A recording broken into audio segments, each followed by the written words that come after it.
So today we're going to look at another line in Japji Sahib that repeats, and this line repeats through the 12th, 13th, 14th, and 15th pauris of Japji Sahib. The line is, Aisa naam Niranjan hoy, je ko man jane man koy. Now, to explain this line, I have to kind of go back to the 8th through the 11th pauris for a moment.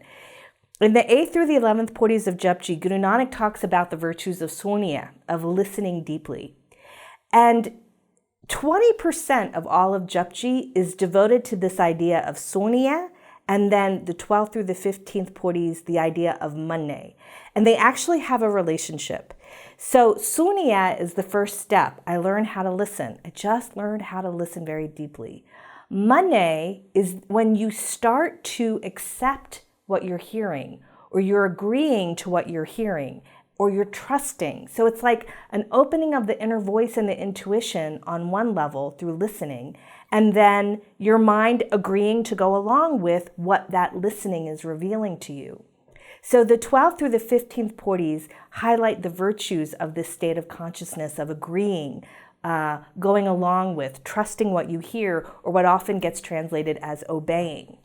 So these last lines for each of these pauris, Esa, such, this is like kind of like a, as this is. It's a introductory word to the sentence.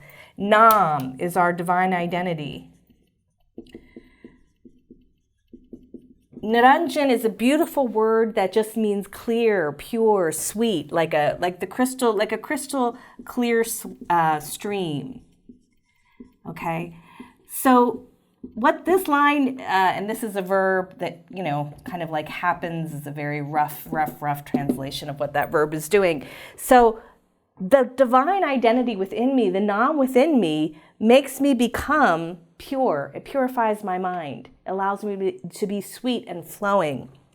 Jeko is man. And this is the word that's, to trust what you hear, or to agree, or go along with, or obey, okay?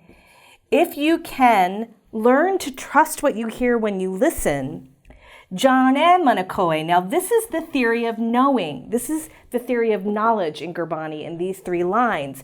Your mind, this becomes the way that your mind knows something, okay? So in the theory of knowledge, it's not just that the mind knows, it's how does the mind know? And the mind doesn't know in Guru Nanak's framework, it doesn't know by reading necessarily, it doesn't know by rituals, it doesn't know by going outside of itself, but when you develop this ability to trust or agree with what you're hearing at the deepest level, at a soul level, then that's how you know, through that combination of sunya and manne, and accepting what you hear.